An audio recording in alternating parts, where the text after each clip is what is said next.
In Genesis 10, we have the genealogy of Noah and his 3 sons. It seems like a boring record of names until you realize who comes from each of these sons. And there's one specific man you really need to pay attention to in this genealogy. His name is Nimrod. He seems to have a connection to the Tower of Babel and possibly even the Nephilim, the ancient giants of old. So who is Nimrod and why is he specifically named in this chapter? We can definitely speculate, but he's not even the most important character in this chapter. See, there's so much going on in this genealogy, but you have to know what to look for. So if you're wanting to learn how to read the Bible, you are in the right place. Let's jump into Genesis chapter 10. Genesis 10 says, "These are the generations of the sons of Noah, Shem, Ham, and Japheth. Sons were born to them after the flood." So we want to pay attention to the fact that this is post-flood. For some reason, we're getting this record now after all that has transpired with Ham and Noah. To summarize this chapter, this is the genealogy of Noah and his 3 sons, Shem, Ham, and Japheth. It's the record of the nations and the languages that come from them. Now, this is a chapter that people will typically want to skip because it's boring, it doesn't seem to have any significance. But when you understand the biblical story as a whole and all the different people and nations and individuals that get named here, this is an incredibly interesting study. And there's a lot of gold and revelation in this chapter. If I were to use one word to summarize this chapter, it would be the word bloodline. Bloodline. So keep in mind, this story comes right after Ham violates his father Noah. Okay, so go to Genesis chapter 9. What ended that chapter was Ham violates his father Noah. Noah curses Ham's son Canaan. And then Noah turns around and blesses Shem and Japheth, his other 2 sons. And then right after that, we have the genealogy of Noah right here. Then, after this story, we have the Tower of Babel. Okay, and we're all familiar, a lot of us are familiar with that story. So think about how this story, or this genealogy right here, comes right after Ham violating Noah, and then it comes right before the Tower of Babel story. So everything we're about to read fits into that context. And all of the ideas in this chapter, we have to be thinking about how do each of these ideas relate specifically to what happened already and what's to come. Okay, so I don't know if we'll get to all of chapter 10 in this one video. I will try. I might need to break it up into 2 smaller videos, but no matter what, we're going to get to whatever we get to. In Genesis 10, when you read it, it has a very similar flavor and flow to Genesis chapter 4. Go read what happens with Cain and what happens with Abel and Seth. Very similar literary structure. So in Genesis 4, you have the line of Cain, and his descendants are innovative and achieving, and it's all about their expansion and their achievements. And then Abel dies, Cain's brother, because he murdered him, and then Seth replaces Abel, right? And so for the majority of Seth's line, you just see the majority of his line is fairly God-fearing descendants, while Cain's line is pretty much full of wickedness and evil. And we'll see in the same way in chapter 10 right here, Ham is the son that's like, he's the guy we want to stay away from. That son ends up having his lines, his descendants, all about it's all about their achievement and expansion, innovation, just like we see with Cain in chapter 4. And then Shem and Japheth, something else is highlighted about them. So when I think about verse 1, I'm just going to highlight here some things that I notice. Okay, this is specifically Shem, Ham, and Japheth. And what we see here is that the sons of Shem, Ham, and Japheth come after the flood. So something to think about is how long after the flood did they wait to have kids? Why doesn't it say after they came out of the ark? How much time has passed? So it makes more sense to use, when I'm thinking about the narrative flow, when I'm thinking about what's happened, it makes more sense to say, after they came out of the ark, they started having kids, to use that as the reference point rather than the flood. But instead, the flood event here is used as the reference point for when they started having kids. Also, why is it significant that the children are born to each of these 3 sons after the flood period? Why is that important? And then the order of names here is pretty interesting. You got Shem, then Ham, then Japheth. When this chapter will actually go on to speak of the sons, first we'll address Japheth, then we'll address Ham, then we'll address Shem. That's the order of this chapter. So according to Genesis 5:32, Genesis 6:10, Genesis 7:13, Genesis 9:18, Genesis 9:21, and this verse right here, when we take all this information and data, the true chronological birth order seems to be Shem, then Ham, he's the second born, and then Japheth, right? And yet in Genesis 9:24, Ham is referred to as the youngest son. Okay, so either there's internal discrepancy, which I don't think is happening, between the listed order of sons, or something else is happening. So my question I'd like to pose is Ham here, his rank and status in the family, is that different from his chronological birth order? The fact that he's referred to as the youngest in chapter 9, verse 24, does that speak to his rank and his order within the family hierarchy as opposed to his chronological birth and that order? It makes sense why the genealogy of Noah's sons has Japheth first and then Shem is last. So verse 2, we're going to start with Japheth, and then we'll get to Nimrod, hopefully, in this video. I think we will. The sons of Japheth were Gomer. I'm just going to highlight these names so you don't lose track. We have Gomer. We have Magog, if that sounds familiar, in Ezekiel's prophecy, as well as in the great battle described in Revelation, we see Magog. Madai, Javan, Tubal, Meshech, and Tyrus. The sons of Gomer were Ashkenaz, Riphath, and Togarmah. I'm going to butcher the pronunciation of these names. Bear with me. The sons of Javan were Elisha, Tarshish, Kittim, and Dodanim. From these, the coastland people spread in their lands. So what's highlighted specifically about Japheth and his crew? Well, they are the coastland peoples, right? They have their own lands, each with their own language and their own nations. So how did the chapter open up? These are the generations of the sons of Noah. And then the chapter will end by saying these are the generations and the languages and the clans and the nations that come from Noah. So in verse 5, this is the very first mention of clans, languages, and nations. So far in the story, for the last 9 chapters, we have not seen any reference to multiple lands and nations like we do here. Okay, so we're going to build to Nimrod, but first, for some reason, the story is putting Japheth at the front. And that's the first son we're looking at, then Ham, which will produce Nimrod, and then Shem. And we want to be thinking about why that order. But first, we have here these words that we have not seen in the first 9 chapters of Genesis. For 9 chapters, we've not seen this. So why is it significant that we're introduced to these ideas here with Noah's sons and their descendants at this point in the story?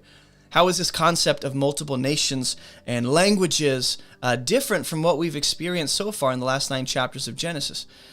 So if there were separate kingdoms or territories, each with their own divided lands, pre-flood, then why has there been no mention of them? So it seems like this is either something new that is happening in human history, or at least at this point in the biblical story, it's the first time it's being mentioned. Of course, we can probably conclude there wasn't likely any different languages or nations yet when the flood happened, like what's being described here, but even if there were, why was it not mentioned? It seems likely that different languages and nations did not exist until the Tower of Babel, which happens after this story in chapter 11. So something to think about. The focus of this chapter are the languages, the clans, and the nations, and their territory that descend from Noah. Now, the sons of Ham, this is where things get interesting. For some reason, think about what's said about Japheth.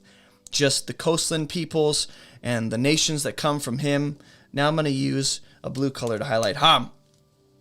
Now Ham, look at the 4 sons Ham has. Cush, and if you're familiar with the biblical story, these names will trigger certain events and stories for you. They'll bring to mind certain verses. Egypt, Put, and Canaan, or Canaan. The sons of Cush we're going to focus on now are Seba, Havilah, Sabta, Rama, and Sabteka. The sons of Rama were Sheba. If you're thinking the queen of Sheba comes to see Solomon, likely a connection there, right? And then we have Dedan, crooked. Cush, okay, Cush being, at least in the order of Ham's genealogy, is the firstborn. Cush fathered Nimrod. This is where things get very interesting. But before we address that, you're going to see for the next few verses when we finish with, let me just skip forward for you. There's Nimrod. And then we're going to take a pause, talk about Nimrod being a mighty hunter, his kingdom, his land, and then we're going to get back to Egypt, the second son of Ham, right? So we're not going to talk about Ham's sons, his other sons, until 1, 2, 3, 4, 5 verses after Nimrod's mentioned. Nimrod gets, I'm thinking about there's only 30 verses. Fact check. There's only 32 verses in this chapter. Nimrod gets 5 verses to himself. And then we're going to talk about Egypt. Look how many verses Egypt gets. Egypt fathered Ludim, Anamim, Lehabim, Naphtuhim, Bathrusim, Casluhim, and Kaphtorim. Those are some solid fire names. Okay? And then we'll get Canaan. So these are the sons of Ham. And Nimrod gets a hefty section to himself. Okay? So thinking about the people that are going to come from Ham, read, Cush fathered Nimrod. He was the first on earth to be a mighty man.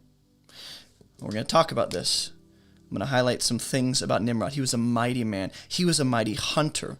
Specifically, though, it's actually before the Lord.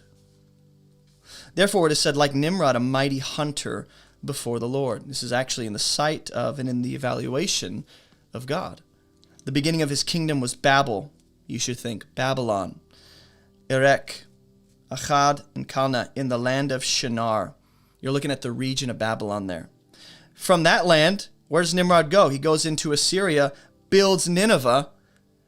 Rehoboth-ir, Calah, and Rezin was between Nineveh and Calah. That is the great city. That's all we get about Nimrod in the entire Bible. That is all the information we have in the divinely authoritative Word of God. Cush, Egypt, Babylon, Assyria, Nineveh, all of these are going to be key figures in the biblical stories. They will be some of the biggest enemies of God's people, as well as we'll see the Philistines end up coming from, did I miss it? Sheba, Syria, Egypt, from whom the Philistines came. I skipped that part. So we've got the Philistines here, if you can see it. So think about all these key figures. They all come from Ham, who has done something in chapter 9 to violate his father, and he was cursed, or at least Canaan was cursed. Okay. So Ham did something unspeakable to his father in the last chapter. Ham's descendants will be some of the worst rebel nations on the planet. And yet, specifically, who does Noah curse? In chapter 9, he says, "Cursed be Canaan." So something to think about. He was specifically cursed in the last chapter. Canaan will occupy the promised land and become all the ites, the Hittites, the Amorites, the Girgashites, the Hivites. But if Noah cursed Canaan, does this mean that the rest of Ham's sons were also affected by that curse, or were they unaffected by the curse? Based on the nations and the people that come from Ham and his sons, it makes sense that there was almost like a splatter effect. When Noah curses Canaan, there seems to be some of that falls onto the other sons of Ham as well. So what if there's a distinction in cursing, what makes Canaan different, or more cursed, or cursed at all, from the other brothers? Cush, Egypt, and Put. So back to Nimrod. Everyone wants to know about Nimrod. Or maybe you don't. Maybe you don't care at all about Nimrod. Cool. But he's fascinating. Cush fathered Nimrod. He was the first on the earth to be a mighty man. Now, we're going to spend some time on Nimrod for a little bit. Why does the author mention one specific individual out of all the descendants of Ham? Think about it. He had 4 sons. All of their descendants, one man is referenced and pointed out. And also, the fact that he's referred to as a mighty man or a mighty hunter is possibly significant, because this might be a reference to Genesis 6, when it talks about the mighty men of renown, the Nephilim that were on the earth during those days. In Genesis 6:4, the Nephilim are referred to as the mighty men of renown. Is Nimrod a Nephilim? Because Genesis 6:4 does say that the Nephilim were on the earth even after the flood. Go read Genesis 6:4. It also says he was the first on earth to be a mighty man. Or another way to translate it is he began to be a mighty man on the earth. So if Nimrod is the first on the earth to be a mighty man, is this referring to the new world, right? Post-flood, that new world, starting from Noah, Nimrod is the first in that world to be a mighty man. Or if this statement is about Nimrod being the first ever human to be a mighty man, then we can say that he is indeed in a different category than the Nephilim. Otherwise, it wouldn't make sense. So, in other words, let me say it like this. If Nimrod is the first in human history. Pre-flood, post-flood, the first in human history to be a mighty man, mighty hunter, then he in fact is being distinguished from the Nephilim, right? But if he's just the first in the new world to be a mighty hunter, a mighty man, then there might be a chance he could fit into that category of Nephilim, the mighty men of renown. Just something to think about. But that doesn't seem to be just depending on what view you take. There's a likely interpretation, there's an unlikely one. Either way, the story is heading toward the Tower of Babel. So we have to be thinking about Nimrod is a key figure because the beginning of his kingdom is going to be Babel. The Tower of Babel is going to somehow be connected to Nimrod. So again, there will be several individuals when we look at this phrase, mighty man. King Saul, some of David's mighty men, King Jehoshaphat, they all had mighty men. Okay, so this phrase doesn't have to mean Nephilim. It's just interesting that in Genesis 6, 3 chapters before this, they are referred to as the mighty men of renown. So the mighty men of old. Some of these mighty men throughout Scripture will be mighty men of valor, like Gideon or Naaman the Syrian commander, etc. In other words, these men are referred to as mighty and are most often warriors. Whenever you see the phrase, it's at least speaking to them being warriors. This is why Nimrod is thought to be a warrior king, at least, if not a Nephilim warrior king. So when we get to verse 10, the beginning of his kingdom was Babel. Him having his own kingdom is connected to him being a mighty hunter and a mighty man. You cannot disconnect those ideas. Because he's a mighty hunter and man, he has his own kingdom. So when we talk about Babel and its connection to Nimrod, I have questions. Was Nimrod overseeing the Tower of Babel project in the land of Shinar? We'll see in chapter 10.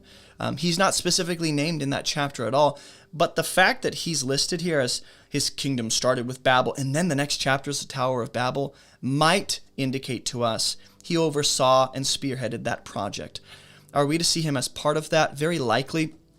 Or did Nimrod and his kingdom in Babel, or in other words, or did Nimrod start his kingdom in Babel, and then the people in Babel initiated the Babel project while Nimrod moved on to other regions, because he goes on to Assyria to build Nineveh. So another question, did Nimrod actually come into Babel after the whole Tower of Babel project had been shut down, or when it was initiated, or when there was people there who were thinking of starting that, or was he the one who started that project? Also, Nimrod is said to be, back to the whole mighty hunter thing, and it says he was before the Lord, considered to be a mighty hunter. That is something we cannot overlook. This is a big, big deal. And so the question is, was Nimrod accepted by God? When it says he was a mighty hunter before the Lord, does it mean that God approved of Nimrod? God accepted Nimrod? God was pleased with Nimrod? Is that what's happening? Or was Nimrod right in God's eyes? Or does this phrase, before the Lord, speak of the attention and the fame Nimrod had acquired for himself, so much so that even God takes special recognition of Nimrod, but it's not necessarily good attention. Think about how Job had God's unique recognition, or how the kings and rulers like Pharaoh and Nebuchadnezzar, or the Tower of Babel project, or Sodom and Gomorrah, they had uniquely captured the attention of God, but not for good. God will come down to Sodom and Gomorrah. God will come down to visit the Israelites in Egypt because he's heard the outcry against those places. And now he's set his eyes on those places and people to act according to what they've done. So having the special attention from God, it's not always a good thing, right? So it doesn't assume that Nimrod has God's approval, but rather he at least has God's unique attention, which means God intends to act. Okay, it doesn't mean for good. It can mean for good, but it doesn't seem likely based on where the story's going. So to be something before the Lord doesn't assume that Nimrod has this special favor. Rather, he has the attention of God. So we have to ask, is Nimrod this kind of a character? Is he a hunter and mighty man for God? Because we see another mighty hunter named Esau in Genesis 27, but he's not necessarily for God in that way. But very often in the Bible, the idea of hunters or hunting actually has a negative connotation to it, and it's framed up in a bad light. So not to say that hunting in and of itself is a morally evil thing, but it's often used to describe men who are being hunted by other men, or to speak of how someone feels being hunted in a terrible circumstance. So there's a high probability that Nimrod is not a man of God, especially considering what comes from him and his kingdom, and the projects that seem to come from him. But rather, Nimrod has achieved such a high status in the world and has such greatness that it's almost to be seen as a direct challenge to God, therefore to be before the Lord. Almost Nimrod and his existence, his achievements, is an issue of challenge to God. So there's a high probability this isn't for good. We'll see with the Tower of Babel that this actually makes sense, because Nimrod seems to be a part of the Tower of Babel somehow, whether overseeing it, directing it. And the Tower of Babel project in that city seems to be an act of rebellion directly against God. It's not human innovation with God's approval. It's an act of rebellion and disobedience. So if Nimrod is connected to that, it's likely he's gained that status in a negative way. It also says, again, thinking about how Nimrod was a mighty hunter. I know we're just hanging on this a little longer than you'd like, but we really need to ask questions. Before the Lord is noted twice. He's a mighty hunter before the Lord. Then boom, he's a mighty hunter before the Lord. So that's obviously an important phrase as it relates to the rest of the story with Nimrod. The statement about Nimrod sets us up to have the proper expectation about his role in the story and with his kingdom. The first city he builds in his kingdom, or the first city, a part of his kingdom, is going to be Babel, which again, Tower of Babel. And this tower will get the attention of God in a negative way. He'll come down, see that this is not, if they keep going, they can do anything, and God will shut down that project. But the last and most notable reference to a hunter-warrior kind of man was in Genesis chapter 4. I don't think we see that explicit language used of Lamech, who is a descendant of Cain, but he's framed up as that kind of a guy in Genesis 4, the first man to murder fellow man. Cain's line will be full of these kinds of men that seem to play a role in the invention of certain tools and weapons, and they seem to be these kind of mighty warrior hunters. So I don't think Nimrod here is set forth as a hero, but rather as a kind of villain and rebel to the plan and the ways of God. So considering Babel, Erech, Akkad, Calneh in the land of Shinar, it's very important too. From that land he went into Assyria. So you should be thinking the Assyrians. They took the northern kingdom of Israel into exile, and then Babylon will take the southern kingdom, and he built Nineveh. So we can at least say Nimrod built Nineveh.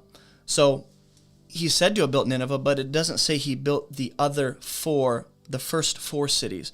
Babel, Erech, Akkad, Calneh. It doesn't say he built those. Rather, those were just the beginning of his kingdom. So did he conquer those cities? How did Nimrod rise to power? Did he acquire a following or gain people's love? Or did he build those four cities too, when it says it was the beginning of his kingdom? Because the first four cities of his kingdom, I'm not saying there's a direct connection, but they just remind me in the story so far in Genesis 2, there are four rivers flowing out of Eden. So I don't know why that comes to mind, but also the start of his kingdom is in the region of Shinar.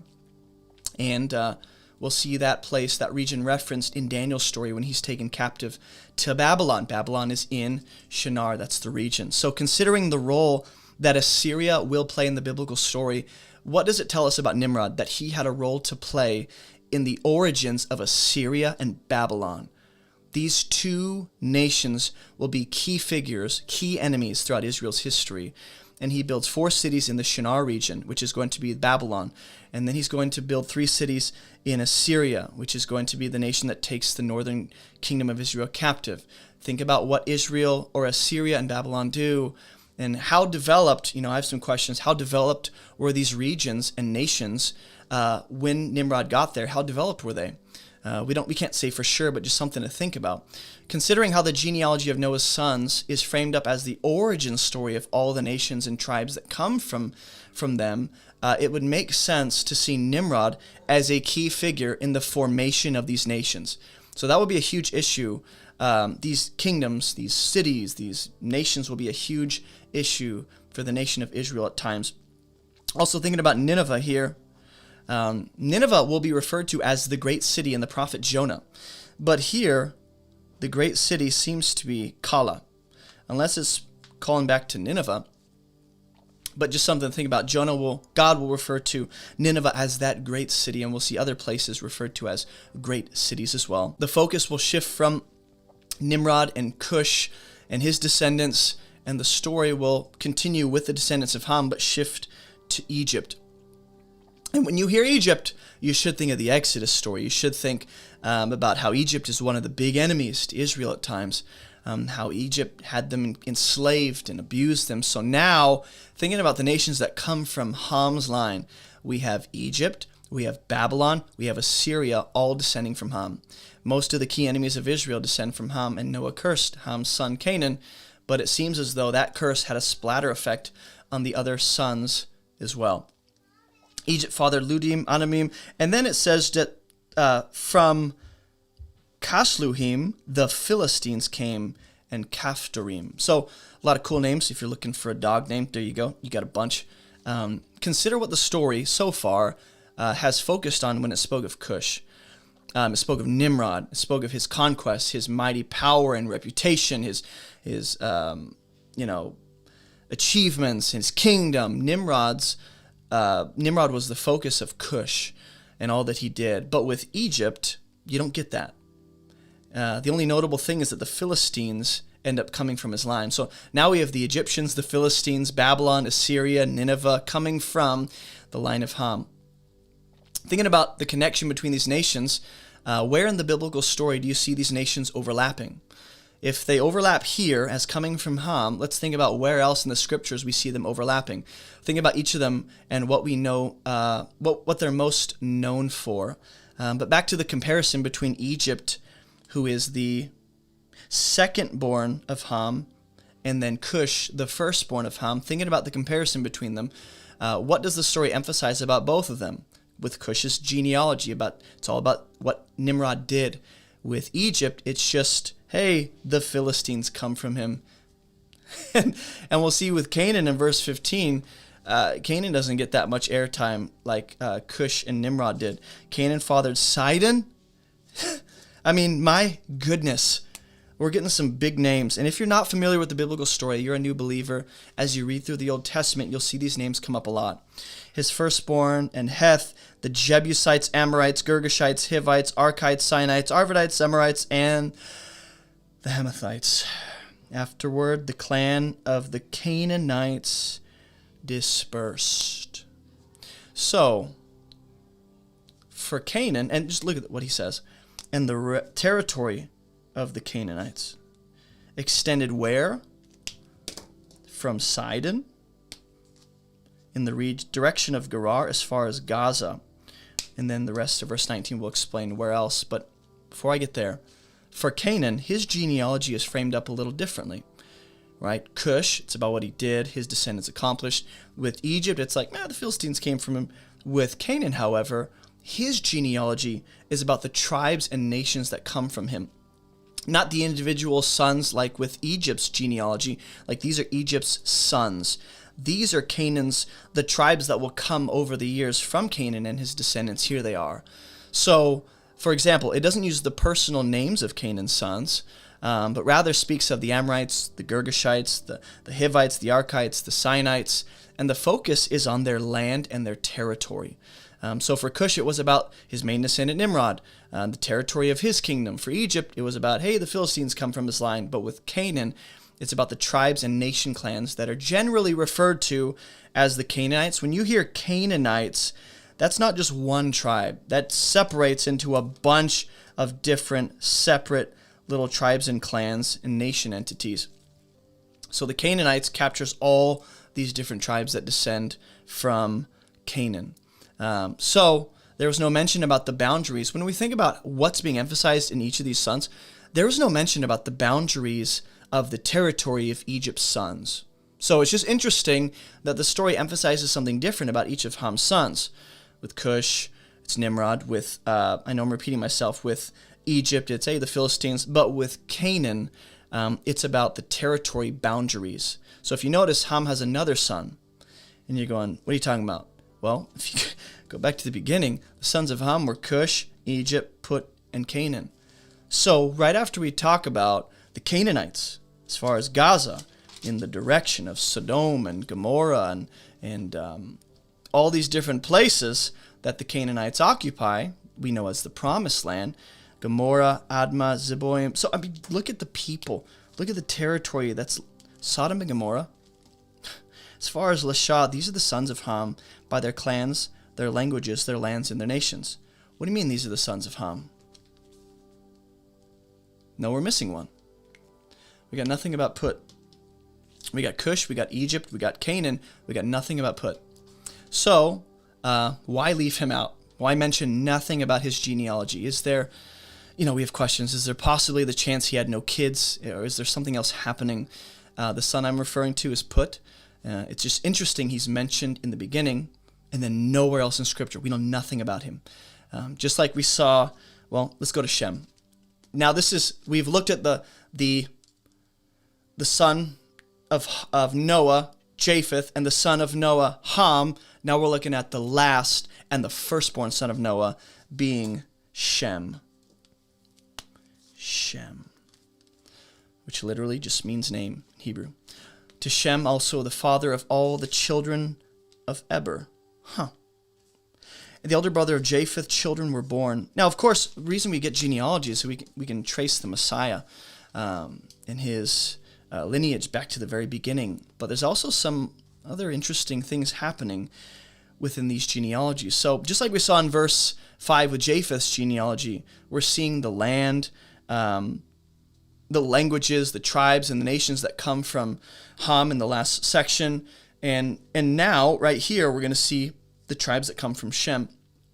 But considering how Japheth's line only took up 4 verses, and then Ham gets 15 verses for his descendants, just 5 for Nimrod, and then Shem is going to get about 10 verses in the next section. But in the next chapter, Shem gets a whole 22 verses of attention. So this isn't all we get about Shem and his line.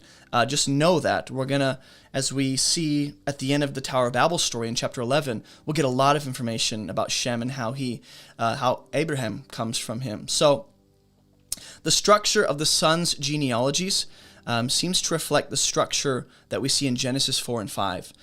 Here's what I mean. This is the firstborn right here, and we're going to get a lot about him. But thinking about Cain's descendants, and I said this in the beginning, that with Cain, who's framed up as the wicked son of Adam and Eve, we just get all of his descendants and their wickedness and what they did, their achievements. But with Seth, it's a much shorter list of achievements and stuff that his descendants did. So the descendants of Cain stop at Lamech in chapter 4 of Genesis, and Lamech is specifically highlighted in Cain's line, just as Nimrod is highlighted here in Noah's line, or Ham's line. And then there might be a comparison to draw between that.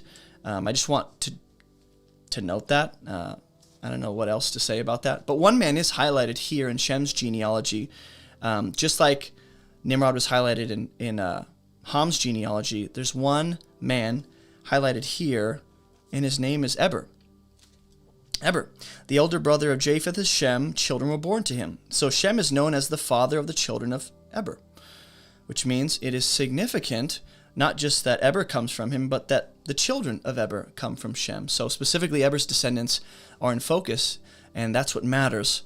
Not just Eber and descending from Eber, but the children that will come from. It's just interesting the way that that's phrased.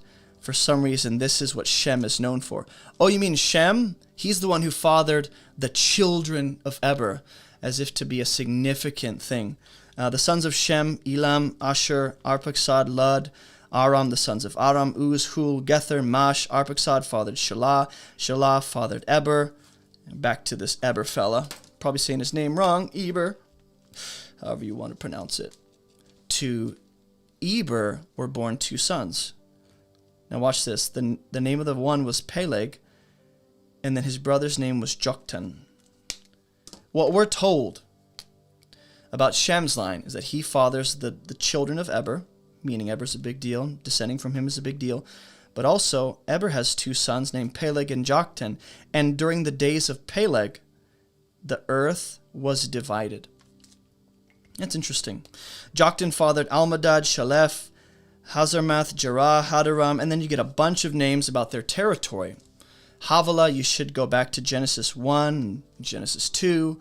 All these were the sons of Joktan. The territory in which they live extended from Mesha. So we do get the boundaries of their territory, just like we got with Ham and the Canaanites in the last section of the chapter. And these are the sons of Shem. So their territory extended from Mesha in the direction of Sephar to the hill country of the east. And if you know, the east has significance. These are the sons of Shem by their clans, their languages, their lands, and their nations. And then the chapter will end. 36 minutes on a genealogy. These are the clans of the sons of Noah. But the reason this matters is because we don't just jump into the Tower of Babel story. We don't just jump from the violation of Noah by Ham. We got to know what kind of bridges the two together. How did we get to this Tower of Babel? How did we get to Abraham? How did we get from Ham violating Noah? Well, look at their descendants. These are the clans of the sons of Noah, according to their genealogies. Their nations, and from these nations spread abroad on the earth after the flood. Last thing to note about this genealogy, which can be exhausting for people. Notice how Shem is described. Maybe you missed it, maybe you caught it. Notice how Shem is described. Shem is the father of all the children of Eber. But there's one other thing that said about Shem. He's the brother of Japheth. So technically, Shem would be older than both Japheth and Ham. Right? Shem has two younger brothers. So why is Japheth listed but Ham is not? It's not Shem was the brother of Japheth and Ham. And I believe that's intentional. And if my suspicions are right, what does this highlight about Ham and his relationship with the rest of Noah's sons and their descendants and Noah's genealogy? What is being said about Ham, who is technically the second born chronologically, but he's treated as the youngest in the status and ranking of the family hierarchy. And then the days of Peleg, the earth was divided. Interesting detail about Peleg's generation during his days. What this exactly means, I'm not entirely sure. This is a unique phrase. We see the promised land being divided between the tribes of Israel by allotment during the days of Joshua. And so maybe if we map this out on a timeline, this would neatly correspond to the Tower of Babel story, where the people of the earth are dispersed by language according to nation. In that story, the earth technically was divided among the people by language when they were dispersed. And that story seems to be hinted at with the mention of Nimrod and Babel here in this genealogy. So it makes sense that this is referencing the Tower of Babel happening during the days of Peleg and Joktan, but maybe it's referring to something else. If that's the case, and we line that up with Nimrod, we're not told how long Nimrod lives. We're not told when he was born, on the timeline of the biblical story. We're just told who he descends from and who comes after him and what he does. So he could match up. His life could have been during the days of the Tower of Babel. He could have spearheaded that project. He also could be on the earth and alive during the days of Eber's two sons, Peleg and Joktan. In other words, what you have here is not that Japheth doesn't matter. I'm not saying that. But specifically, if we're going to go back to Genesis 3, God promises that the seed of the woman would be at odds with the seed of the serpent. And you can say, well, that's singular. Regardless, there is a spiritual dimension to being an offspring of the serpent in that sense, having his way as being a vessel through which darkness and death and destruction and sin flow through you. So there's the lineage of the serpent, the descendants of the serpent, at odds with the children of the woman, those who will be of the line of the one that God works with. So there's these two competing lines throughout the biblical story. And here we have those two once again. So if you want to trace it back to Adam and Eve, it was technically humanity, and then the serpent was at odds with humanity. Then you have Cain and Abel. Then you have Cain's descendants with Seth's descendants. Then you have Noah and Lamech. And then you, eventually after this, you'll have Abraham. But no matter what, you could just follow the line of these two competing bloodlines, you might say. One is from the serpent, one is the one that God is choosing to work with. And here, the one God chooses to work with is Shem. And what's in competition with Shem is Ham. and his descendants, and Nimrod, and Babel. And I think we're just supposed to see all of this framed up as being in opposition to the plan of God to bring the offspring of the woman into the world, the anointed one we refer to as the Messiah, the Christ Jesus. He's coming, and God's using Shem in his line rather than Ham, but Ham is pushing against that, fighting against that. That's why God will shut down the Tower of Babel project in the next chapter. But I just want to note that you got Peleg and Joktan. I believe Peleg will be a part of the lineage of the Messiah. So technically it's like Peleg in the days of Nimrod, their two competing worldviews and what they're building, empires.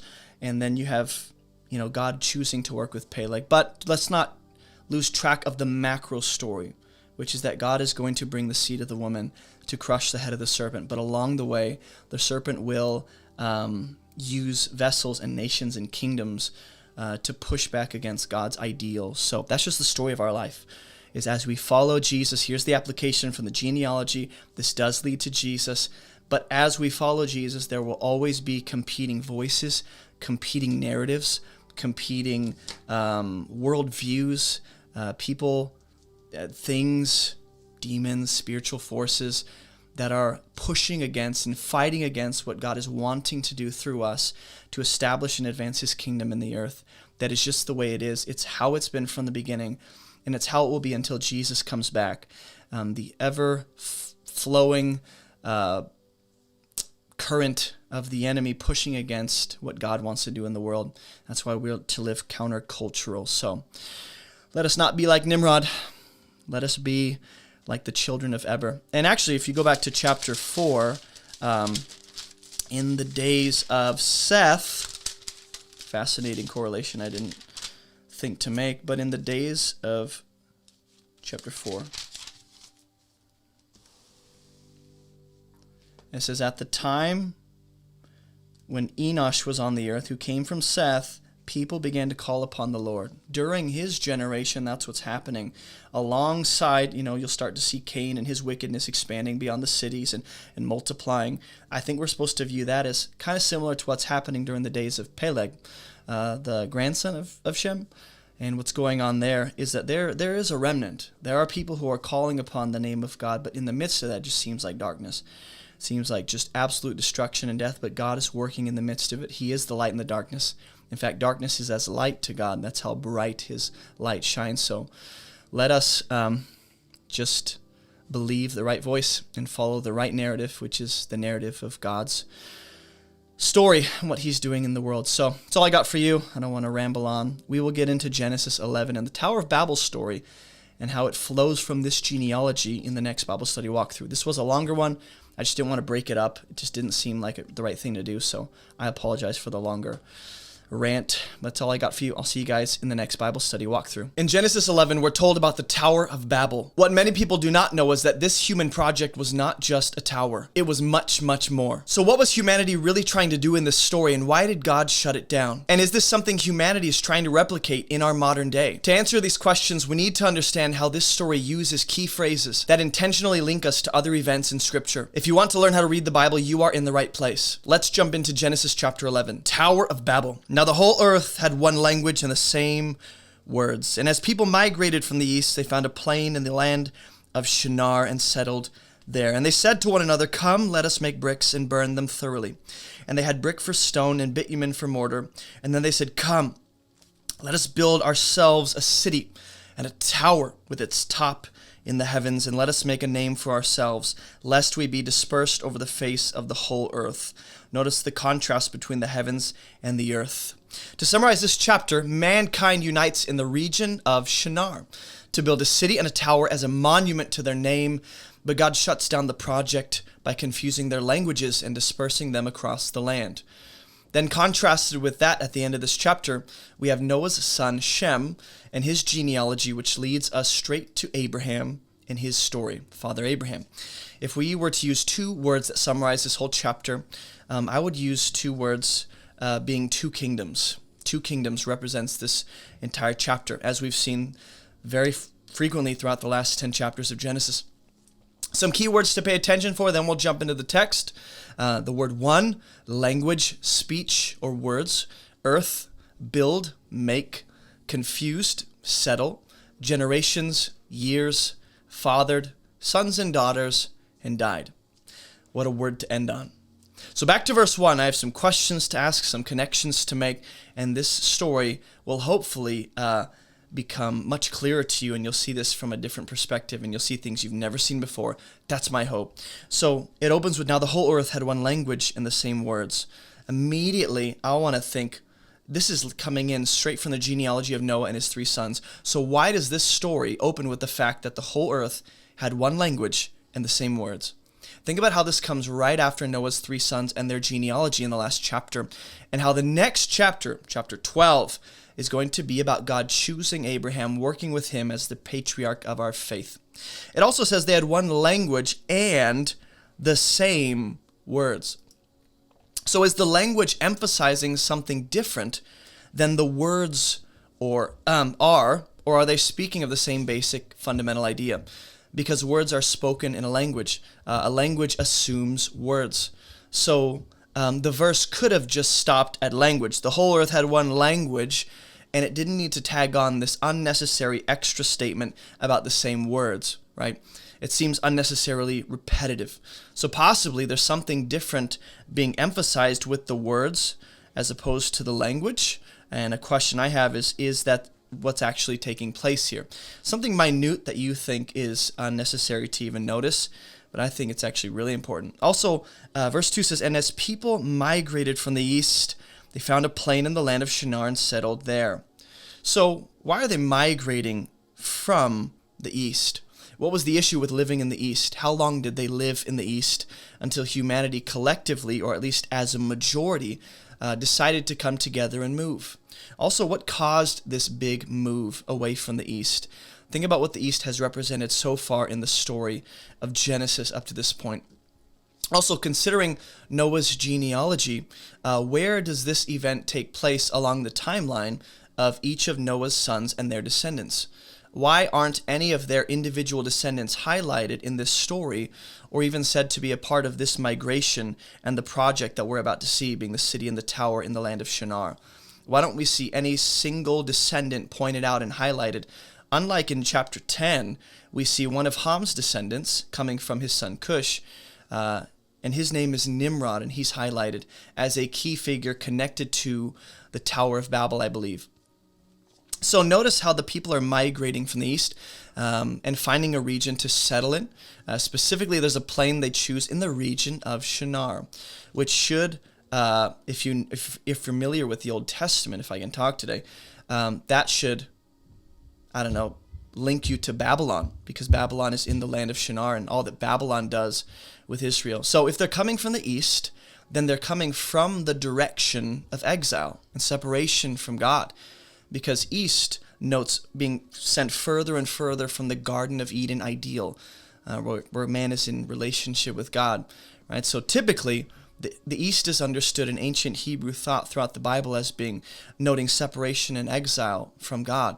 So the direction of exile being in the east is important to note. So potentially, this is the people of the earth, and I'm just saying potentially, this is the people of the earth trying to close the gap between man and God. In other words, they're trying to get back to the Garden of Eden, that ideal, on their terms and in their way by their effort. So in this story, we have people discovering. It says, and as people migrated, they found a plain. They settled there. Then they start making stuff. They build a name for themselves. Notice all the action words highlighted in green. Right, so we have humanity discovering, settling, we have people migrating, we have a region, we have this one location or this plain in the region of Shinar, as well as the idea of once again migrating from the east. And the reason I note all those different ideas is because this sounds very similar to what we see God do in Genesis 2. In Genesis chapter 2, God plants a garden in a region referred to as Eden. Eden is in the east. So we have the east at play, we have a region, we have a specific location within that region. Instead of a city, it's going to be a garden. God puts mankind there to cultivate and expand the boundaries of the garden across the land. But sadly, mankind rebels and And there, humanity is exiled east of the garden. And with each consecutive failure on the part of mankind, they seem to go further and further east. So all I'm saying is what we see here in this story is not God leading the charge, right? We see humanity discovering and settling and planting and setting everything up for themselves, whereas in Genesis 2, it's God discovering, God planting, God setting everything up for man, God, putting everything in place for them to thrive. But here it's man trying to play what seems to be man trying to play the role of God in that way. And they're coming from the east to settle on their own terms, to build what they want, which is going to be a city with a tower ascending to heaven. In other words, the story seems to imply that they're going to try and get to God on their terms, and I'll explain why in a minute. Whether it's making a space for God or some whatever deity to dwell, there seems to be a space where they try to bring God down to them on their terms, or what's most likely happening is that they're actually trying to ascend to God on their own terms. So no matter what, it reminds me of the verse that says, who will ascend to heaven? Because you're going to see in verse 3 and 4, they're going to say, come, let us make bricks, burn them thoroughly, make bricks and burn them thoroughly. Then they had brick for stone, bitumen for mortar. And they said, come, let us build ourselves a city and a tower with its top in the heavens. And they're making a name for themselves, essentially. And it just reminds me of in Torah, God will say, who will ascend to heaven? It's a statement about God's law, where humanity doesn't have to try and find out where to get the laws and the truth and the wisdom of God. God brings that to them on his terms. Or in Romans chapter 10, it becomes a statement about the gospel and salvation and righteousness. God brings these to humanity on his terms, right? So, but we see God making mankind and meeting them on his terms in Genesis chapter 2 and 3, when God makes humanity in his image and meets them. But also in Romans chapter 10, Jesus is to be the salvation and righteousness we need embodied. God comes down, John chapter 1, the word emanating from the Father. So we see God making mankind, meeting them on his terms. So it's as if humanity now in this story is trying to reverse the curse, ascend back to God and the high place that he dwells in, get back to the garden ideal, and they're trying to do it on their own terms, in their own way, by their own human wisdom and their effort and human strength. In other words, this seems to be a metaphorical and possibly even a literal attempt to get back to Eden, where mankind is in relationship with the divine. Not to depersonalize God, but that's their idea, is we got to get to ascend to divinity, which has always been the craving within mankind since the serpent, put forth that idea. They want to get to the high mountain of God where he dwells on high. So considering verse 3 and 4, I have questions. How long did it take for them to discover brick and mortar? How much time has passed since Noah's ark rested on Mount Ararat? How long did it take for them to realize that they could actually build an entire city and a tower? And also, how long after they built the city did they decide to build the tower? It seems as though they planned both at the same time. And so the city, the place of life and civilization, seems distinct from the tower itself, yet the tower seems to be the focus of their civilization and culture. In other words, you have a civilization here, a place of life, the city that is focused around this one high place, this tower that ascends. It is supposed to have its top in the heavens, and this is an attempt to reach the heavens on their own terms. So throughout the Bible, what you'll notice is that many pagan nations and cities will actually be built and focused around their pagan gods and their place of worship. In other words, their pagan temples and their places of worship and their sacred space will be what drives their communities and their way of life. And very often, these high sacred places will actually be on, literal physical high places. Not necessarily only physically and only literally, but in a spiritual sense, they're placed where mankind taps into the spiritual realm to interact with their pagan gods and the divine. So what I have a question about is that what's going on here with the Tower of Babel? Are we to see this as their place of worship, spirituality, as a sort of temple high place where mankind interacts with the divine? Because in verse 3, I think this is where things get interesting, and here's where my speculations become more grounded in the text. Verse 3 says, "And they said to one another, 'Come, let us make bricks.'" There is a phrase, this is a very loaded phrase. Whenever you see this phrase in particular throughout the rest of Scripture, in contexts like this, often it can actually carry a negative connotation. So when it's in this kind of context, human innovation, human wisdom, human effort, human labor, it usually carries a sense of pride and rebellious independence and self-interest at the expense of others, and some kind of shrewdness and cunning. So it usually involves creatures conspiring to get what they want in disobedience to God. And it's not always a negative thing when you see this phrase, "Come, let us," right? But often it can be in that context. So when it is negative, it usually carries that same essence. Some examples would be Genesis chapter 19. Lot's daughters say to each other, "Come, let us make our father drink wine, and we'll lie with him to preserve offspring for us and for him."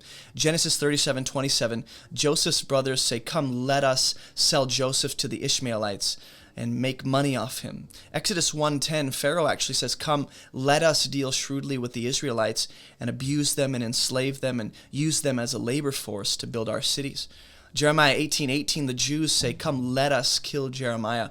Or Proverbs 7:18, the wicked woman, Lady Folly, as the Bible Project refers to her, this wicked woman says, "Come, let us engage in sexual immorality." Matthew 21:38, the wicked tenants in Jesus' parable, they see the heir coming of the estate, and they say, "Come, let us kill him."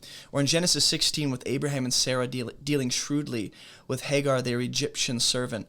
That's another good example, but you won't see that exact phrase, "Come, let us," just the idea is present of people conspiring. The reason I believe this phrase becomes significant in many stories is because Genesis 1:26 has God saying, "Let us make man in our image." So that's good. That's the ideal. And then right after that, in a few verses, God will say, actually right here, a few verses from now, in verse 7, God will say, "Come, let us go down and confuse their language." So the phrase doesn't always carry a negative connotation, but when it does, it's speaking of humanity or creatures working against the will of God and his ideal. The Tower of Babel seems to be set forth as this human project that is working against God's ideal. God told humanity to be fruitful and multiply. In chapter 8 and 9 told Noah, "Be fruitful and multiply, fill the earth," which seems to speak of going out and expanding the four walls of the Eden ideal to the ends of the earth, right? And while the multiplication seems present here and fruitfulness is present, instead of expanding across the earth, they settle here. They settle here in the land of Shinar. So it seems to be humanity is settling for less than what God wants for them, which is the story of our lives on repeat. So when they say, "Come, let us make bricks," it just seems like human innovation, kind of like how we see with Cain and his descendants in chapter 4 of Genesis. Then this newfound discovery leads them to another idea here, where they're like, "You know what? That's great, but we can actually make things with what we've made." In other words, they're like, we can build cities out of what we've made with our hands. In other words, the city seems to be put forth as the product of pure human labor, innovation, strength, and human wisdom. It's the product of man. The Tower of Babel and the city in this plain of Shinar is the product of mankind, which I believe is juxtaposed to God's ideal in the garden. So going on to verse 4, "Then they said, 'Come, let us build ourselves a city and a tower with its top in the heavens. Let us make a name for ourselves, lest we be dispersed over the face of the whole earth.'" So there's a concern. There's a kind of fear. They don't want to be dispersed across the face of the whole earth, which is what God actually wants for humanity, to multiply, fill, be dispersed, explore, innovate, fill. So my question is why? Why are they afraid of ending up across the whole earth? Something to consider is this. The last time we see this phrase, "the face of the whole earth," it was used in reference to the waters of the flood drying across the face of the land. And then Noah sends out a dove only to find that the waters were still across the face of the land. So the other time we see this is when God says he's wiping out all life from off the face of the land with the flood waters. That's where we see this phrase used so far in Genesis. So possibly when it says that they're trying to prevent themselves from being spread across the face of the earth, it might be a kind of reference to what God did or what happened on the land with their ancestors during the days of Noah and the floodwaters. So could they have a kind of fear of that happening again? Maybe not, but it's something to consider. Also, the people being concerned about, being dispersed across the land, that's actually God's ideal. In other words, their city and their tower that they are building, right here, let us make a name for ourselves in the city and this tower, lest we be dispensed. In other words, the city and the tower that reaches to heaven, it's their attempt, it's their effort to stop God's ideal from happening. The city and the tower become an icon of what appears to be rebellion, pride, and autonomy. And this project is rooted in self-interest and self-preservation. And the last city that we saw built was in Genesis chapter 4, when Cain builds an entire city, and it carries these same characteristics. That city seems to be Cain's attempt to settle, because he's kind of cursed to be a wanderer after murdering Abel, and he's attempting to settle just like the people here are trying to settle. And he's trying to preserve himself because he stated earlier in Genesis chapter 4 how he was afraid of being found by anyone and killed by them. So God places a mark on Cain, but the narrative seems to imply that Cain wanted to do more to ensure his safety and security, just like we see the people doing here. This is an effort of self-preservation. This is self-interest at the root of what they're building. It's their name, it's their reputation, it's for themselves. So, in Genesis 4, God intended to diminish the chances of Cain being murdered with the sign he placed on Cain, with the mark he placed on Cain. But Cain doesn't seem to have trusted in that completely, just like we see the people of Shinar here trying to diminish the chances of them being dispersed across the earth, when ironically, their very attempt to preserve themselves becomes the reason they're dispersed across the earth. And it just speaks to how often we get ourselves into trouble because we don't trust God. We actually fear other things rather than God, and we get ourselves into more trouble that he intended to prevent if we had just trusted him. So this also notes their desire not just to build a city for themselves. Right here, come, let us make bricks. Then they said, come, let us build ourselves a city and a tower. So self is at the center of this project, right? But the tower with its top being in the heavens, right here, this tower is described as, hey, it's an effort to reach and ascend into the very heavens. And all I'm saying is this is for themselves. So it's interesting to note their concern with the tower is that it would reach to the heavens. They wanted to attain a high status, both literally and symbolically, communally as a people. But unfortunately, their project will be stopped and they'll be dispersed and their pride will be brought low. So in other words, I want you to be thinking about that. This is man's attempt to climb high, ascend. Essentially, it might be a way it might be an attempt for humanity to ascend to divinity, maybe not that far. But I will say in Genesis chapter 3, we see another figure experience these same things. So think about this. This is humanity coming together, using cunning, being shrewd, and going, let us, so that we don't. In Genesis 3, the serpent was crafty. He actually has a plan to usurp the humans who have been given a high station. He wants to bring them down, and ironically, through his efforts to bring them low, he is brought low to eat the dust of the earth. And in Revelation, as well as the prophets, we see both literal Babylon and spiritual Babylon brought low. When the angel cries, fallen, fallen is Babylon the Great, right? So this becomes a motif or a theme throughout the Bible. It's the theme of prideful, rebellious beings reaching for and even challenging the glory and authority of God. And inevitably, through their efforts, they're brought low. One of the greatest examples is going to be Pharaoh. God will use all of this kind of language to actually speak to Pharaoh and his demise and why he's raised Pharaoh up to make a name for himself. So the idea of reaching to the heavens here and ascending to God or being among the gods, that will be a repeating theme throughout the Bible.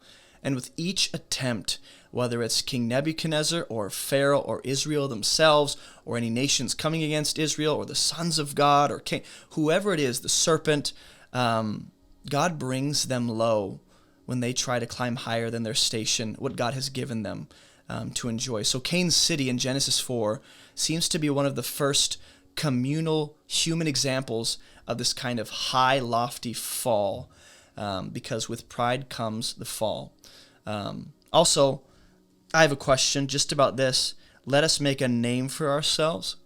Why this sudden concern on humanity's part with their name and their reputation and making a tower so tall that it reaches the heavens? What's the point of making something very tall? Is this an attempt to climb to God on their terms and by their own efforts? What's interesting here is that they say, let us make a name for ourselves, which implies fame, reputation, renown. And this is exactly what God tells Pharaoh. He tells Pharaoh that Pharaoh has been raised up for this purpose, for the purpose of God showing his glory through Pharaoh, and God intends to make his name great through Pharaoh's downfall. So just like Pharaoh challenged God and challenged the glory and the reputation and the renown of God, it seems as though this tower, this city, this people, this project is a monument to that very same heart that Pharaoh had, the same kind of ideas we see when there are great falls throughout Scripture. And if you notice, there are three things the humanity attempts to build. The third thing is they make a name. The second thing is the city-tower combination. The first thing they make is bricks. Notice how it starts so small, and then it just grows into something that can't be contained, something that they should have never been reaching for in the first place. This is fine, making bricks.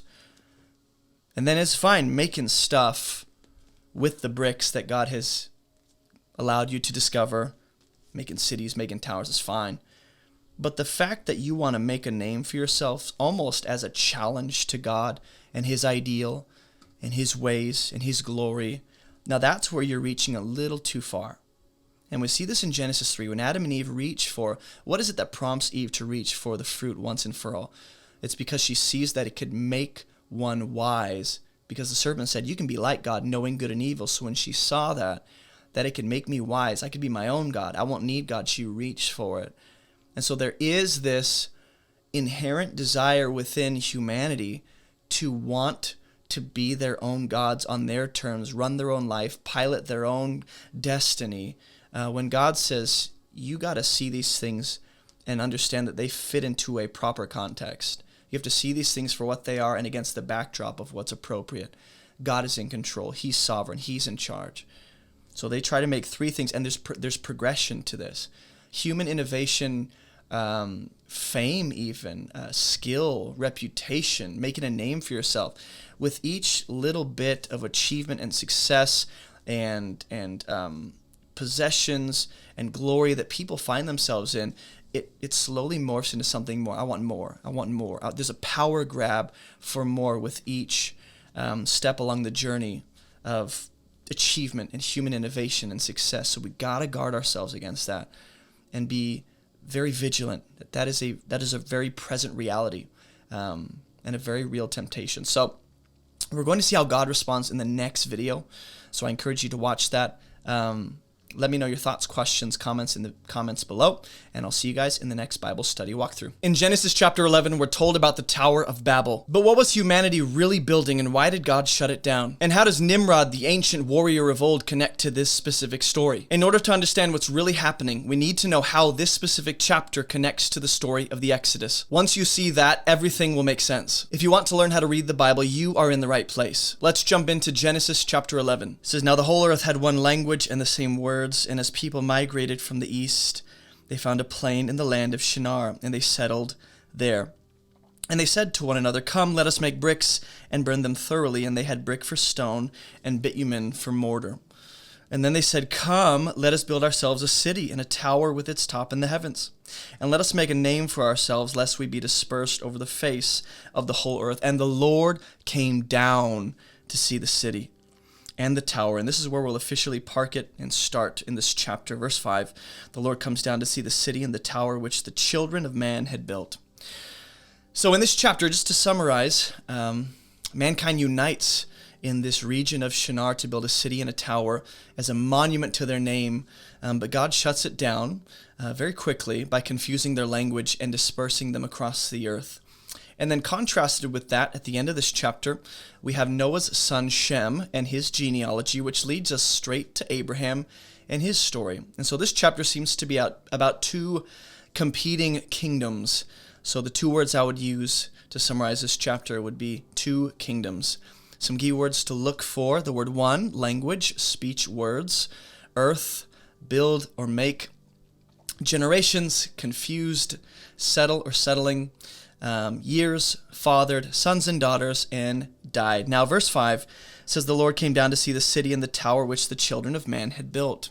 And so this is God getting involved in the affairs of humanity. And we see God do this with Sodom and Gomorrah and other places in the scripture. So I want to be mindful of that as we think about God coming down here to interact with and evaluate what it is that people are doing. And so when God visits Sodom and Gomorrah, he comes down to see the outcry that has come up against them. He does this when he comes down to his people in Egypt and visits them in their affliction, the people of Israel in Egypt, that is. He visits them in their affliction, and then God will do this at other times. God will come down on Mount Sinai to make a covenant with his people, to be their God, and other similar situations just like this. But here, it seems God is getting involved the same way that we've seen him get involved so far in this story. So I just want to be thinking about the last 10 chapters of Genesis. How has God gotten involved in the affairs of mankind? Well, in Genesis chapter 3, Adam and Eve end up sinning, and God comes walking in the garden in the cool of the day, and he says, Adam, where are you? When Cain ends up killing Abel in Genesis 4, God asks Cain, hey, Cain, where is your brother? And then when God looks at the sons of God taking the daughters of mankind in Genesis 6, he finds Noah to build the ark so that he can preserve a remnant through the flood that he's about to bring on the land of the wicked. So when God gets involved in the way he is here at the Tower of Babel, it usually is God stepping in to deal with a problem. So with Adam and Eve, he ends up covering their nakedness. That's the issue. With Cain, he marks him. With Noah, he preserves him. And now with these people right here, the people that have come to this plain in Shinar, he's going to disperse them. And in each of these situations, God is inquiring. Not that he doesn't know, not that God is not omniscient, but to allow for proper evaluation before the proper judgment and decision is made. God comes down to evaluate and to assess in order to give the proper judgment. So I want us to be thinking about this. God is not distant from our world. He's not removed from our lives. God sees, he cares, and he knows everything perfectly. And we can trust wholeheartedly in his timing and in his ways. So God is doing many things behind the scenes that we don't see, and he knows when to bring things to an end the right way and when to get involved the way that he does here. So we get impatient with God's timing. We like to correct and evaluate God's methods, but we can trust that his ways and his timing are perfect. And also here, when God sees this city and the tower that mankind is building in the plains of Shinar, which will end up be synonymous with Babylon during Daniel's day, it seems as though the Tower of Babel here is to be viewed as something God is not totally approving of, especially considering how the Tower of Babel is symbolic of mankind ascending to the place of the divine on their terms. And there seems to be potential pagan spirituality being at the center of what's happening here, as if the tower here ascending to the heavens is a kind of temple or high place or spiritual sacred place where humanity interacts with the divine or summons the divine on their terms. And when a culture can, well, I'll say it like this, when a culture can center their spirituality and their lives around God and his word properly, that civilization will be blessed. We're called to live with God as the center of our lives while we live in the midst of a world that is driven by paganism, and we're submerged in a culture that is, all about false spirituality, rooted in misconceptions and lies and deception. And so we are essentially living in our own kind of Babylon, as you call this world. God in verse 6 will respond, and the Lord said, behold, they are one people, and they have all one language, and this is only the beginning of what they're going to do. So God says, behold, they're one people, which is not an issue in and of itself. but proves to be the cause of the real issues at hand. So when Adam ate the forbidden fruit, God will say, "Behold, the man has become like one of us." God is pointing out a potential issue. And then God responds accordingly by cutting mankind off from the tree of life. He says, "Lest mankind eats from the tree of life, let's remove them from it." So God prevents that from happening by removing Adam and Eve from the tree of life. And similarly, God knows what mankind will do here if left untouched. And God responds accordingly by dispersing them from the project. Also, we'll see that God looks at the land in Genesis chapter 6. He'll say, "Behold, the earth is full of violence." So he will choose to make an end of all life on the land. And then God calls Noah in chapter 9, and he says, "Behold, I make my covenant with you." So just take note of this word, behold. Right? So far in the story, it's God assessing and evaluating the situation, making the proper judgment, and trying to prevent something worse from happening.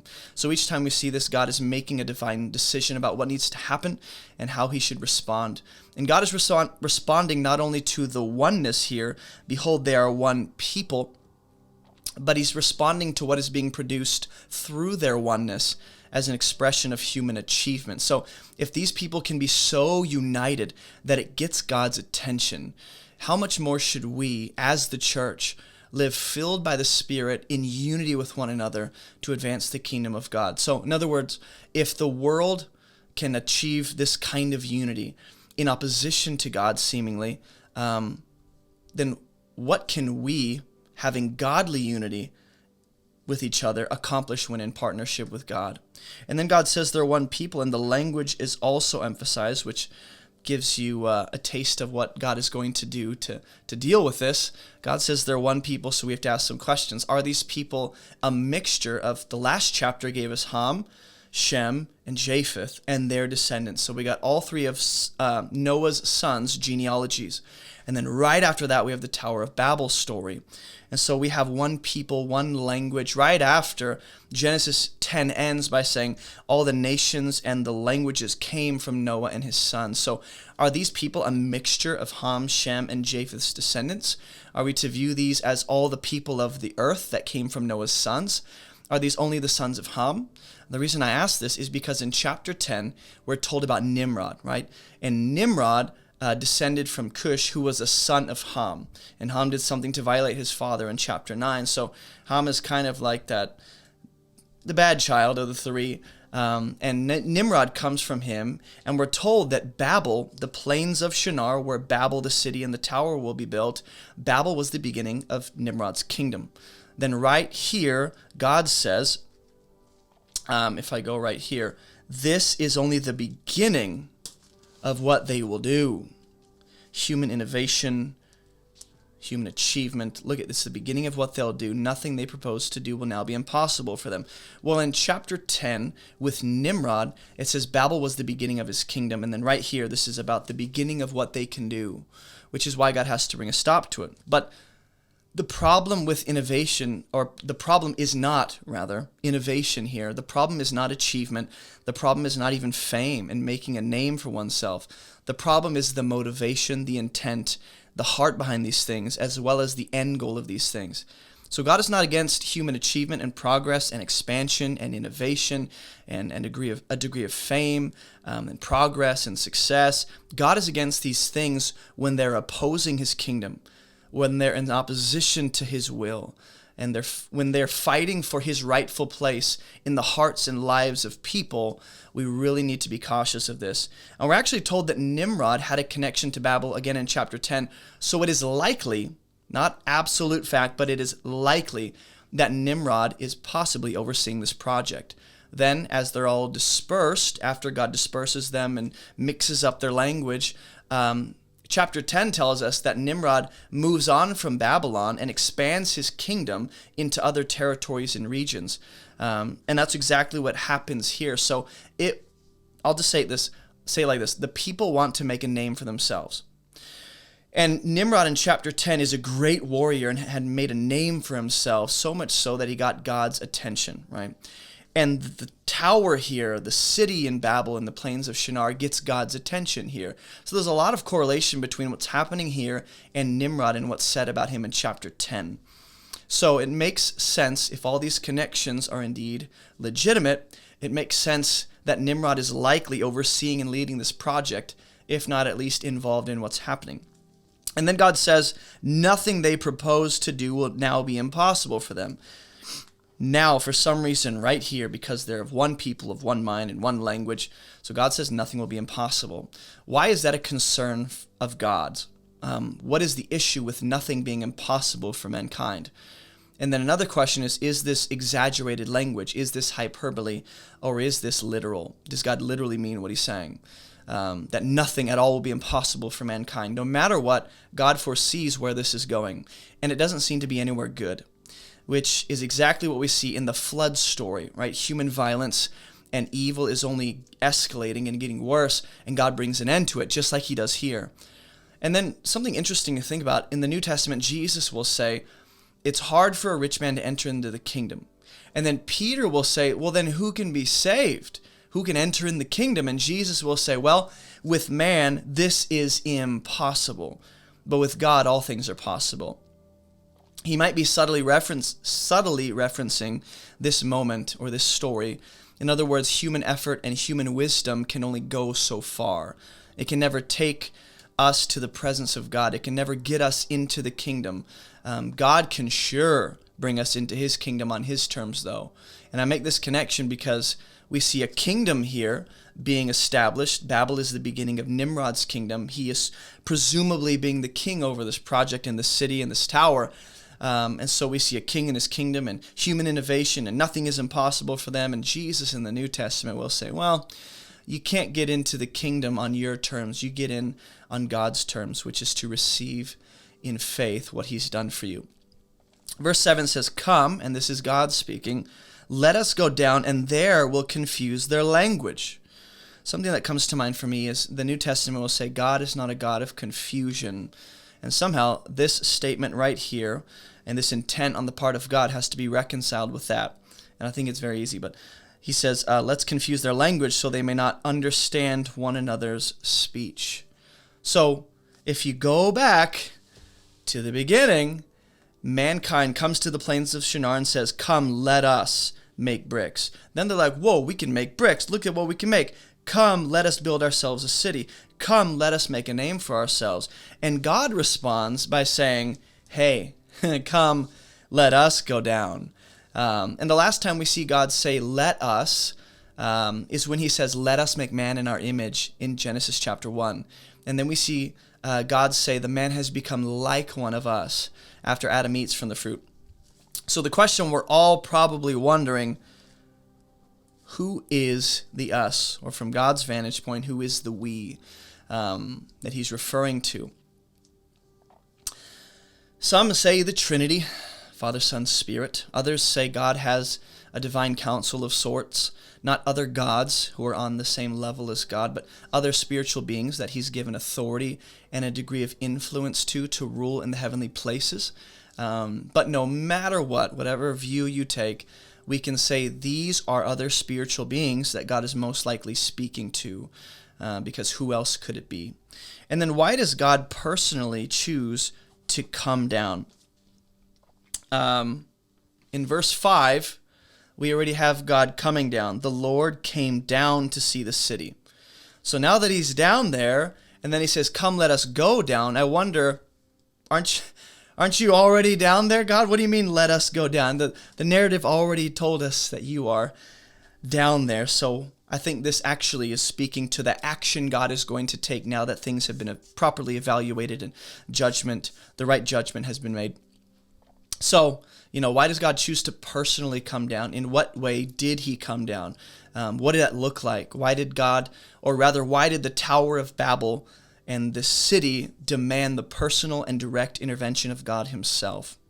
And then we go, okay, of all the ways that God could have acted in response to this event, of all the ways he could have solved it, he chooses to confuse their language so that they don't understand each other. So apparently, understanding and language are a big focus of this story. In Acts, on the day of Pentecost, when the Spirit of God comes, we will see many nations and languages represented in Jerusalem when the Spirit of God comes upon God's people in the upper room, or what's presumed to be the upper room. And we're essentially seeing God fulfill the prophecy that all tribes, all tongues, all languages will be a part of his family and his kingdom. And it becomes a kind of reversal of this story. Instead of God dispersing people are brought together at the day of Pentecost. Instead of confusion, God gives his apostles tongues to speak in the languages of the nations so they understand. Instead of human ambition trying to reach God on their terms, it's God coming down on his terms and sending his Spirit upon people. Instead of separation, it's being brought back to God. Instead of one central place of worship and spirituality, like here at the Tower of Babel, that's spoken of in John 4, at the day of Pentecost, we see the people of God becoming the mobile temples of God on the earth, collectively filled with the Spirit. Instead of God coming down to confuse and stop man's labor in Acts, it's God coming down to bring understanding and to fill his people with his presence to get his kingdom work started. So it's interesting just to think about the kind of reversal we see on the day of Pentecost. So the Lord dispersed them from there over the face of all the earth, and they left off building the city. What about the tower? We'll get to that in a minute. Why did God have to disperse them if he already confused their language? It's a question I have. Wasn't that enough to confuse them so they don't understand each other? Maybe did the dispersing happen through the confusion naturally? They're confused, they don't understand, so they're like, well, let's just kind of find our own tribes and we'll go and occupy some of our own lands and we'll map up some boundaries, and God brought dispersion through that naturally. Or after they all became confused, did God also prompt their dispersion and facilitate that? Like, come on guys, let me lead you here and let's go here. You guys speak this language, let's go here. How did that even happen, and what did that look like? We don't usually imagine these things as much as we should. Not that we can fully imagine what's happening, but just thinking through the story a little more instead of assuming a lot. It also says the people left off from building the city. So why doesn't it say they stopped building the tower as well? Why is the city what's in focus here? The narrative, the author could have said they left off building the city and the tower, right? And I think that's implied within this, but the focus is they stopped building the city. And if they hadn't even built the city completely up to this point, how far along were they in building the tower? That's a question I have, because both seem to be incomplete and in progress. So at what point along the building process did God decide to step in and bring an end to it? How far was far enough? Speaking of dispersing people, there will be other times throughout Scripture where we will see dispersion, and it will not be for good. Israel will be dispersed or exiled from their land to the nations, especially Assyria. The southern kingdom, Judah, will be exiled and dispersed to Babylon primarily, and there will become what is commonly referred to as the dispersion, which is those Jews living in foreign lands that they never returned to Israel. So are we to see this dispersion here at the Tower of Babel as a kind of exile, similar to what God did with Adam and Eve in Genesis 3? Because so far we see a lot of similar components in this story to even the flood story and the Garden of Eden. So it's interesting that God brings, or rather stops them from building their city here. But eventually, God will build his spiritual city, his people, and bring his eternal kingdom to the earth. So God's kingdom and God's city, the heavenly Jerusalem, in Revelation, those seem to be different from the city and kingdom that are most often built by mankind. We aren't told whether the city would ever get finished or what happened to this city in the plains of Shinar, but we know that Babylon will eventually rise from the ashes and become the world power of its day. So could Babylon possibly have been a continuation of this project? Just reminds me of Jericho. When Joshua, God brings down the walls of Jericho, Joshua declares, "Cursed will be anyone who tries to rebuild the ruins of Jericho." And then eventually one of Israel's kings will do exactly that. And they'll rebuild the walls of Jericho, and it will be a curse to them. They'll sacrifice their son. And are we to see Babylon as this, possibly? Verse 9, therefore its name was called Babel, because there the Lord confused the language of all the earth. And from there the Lord dispersed them over the face of all the earth. Notice the repetition of this being across the face of the earth. We're told twice that God confused and dispersed the people across the whole land. So just think about why that's significant, how this connects to the rest of the biblical story. And then why are we told the name of this place being Babel? Why does that matter? Did the name of the place come after God did what he did? And if so, did the people quickly recognize that God is intervening and bringing confusion and dispersing us? So, how did they receive that when God did intervene? How did they respond to his intervention? And here's where I want to close. This is one of the coolest parallels I've come across so far in my studies in Genesis. And I'm going to go back to verse 1 to bring us through this. Not too quickly, but this won't take long, okay? I want to parallel this with the story of the Exodus in Exodus chapter 1, okay? We're familiar with the people of Israel. They're being enslaved, they're being abused, they're being oppressed, they're used as a labor force for Pharaoh. Pharaoh's killing the firstborn sons, trying to, keep their population down so that they don't join their enemies, Pharaoh's enemies, and end up going to war against Egypt. So just be thinking about that. We're just going to read through the story. This is only 9 verses. Now the whole earth had one language and the same words. The opening line of many people being in one location, in other words, being fruitful and having multiplied, is exactly how the Exodus story opens in Exodus 1 verse 7. So go read Exodus 1:7. I'm giving you homework. I'm not going to read those verses for you. Go read how they parallel here. And as people migrated from the east, they found a plain in the land of Shinar and settled there. And they said to one another, come, let us make bricks and burn them thoroughly. And they had brick for stone and bitumen for mortar. Okay. Second connection. This come, let us statement is seen exactly like verbatim in Exodus 1:10. When Pharaoh says, come, let us, essentially abuse the Israelites, enslave them, use them as a labor force. And then he actually tells his officials or the other Egyptians his idea. So in other words, he's saying to other people what his plan is. And here they're saying to one another. There's this agreement on the plan that is going to be executed. And they are here using bricks and mortar here to build cities, to build a tower. And in Exodus chapter 1, Pharaoh, interestingly enough, is using the Israelites to make brick and to use mortar and to build his own cities. So the settlers here in the plains of Shinar and Pharaoh are both going to end up trying to make a name for themselves. Verse 4, let us make a name for ourselves. Both of them are very interested in doing that and expanding their reputation and their fame. And God will challenge Pharaoh directly when Pharaoh says, I don't know the Lord. And God will say, you're about to. I'm going to make my name great through you. This is why I've raised you up. Exodus 1:11, he says these things. And here, essentially, God lets the people get as far as they do to shut it down, and they're trying to make a name for themselves. Also, here they're building a city.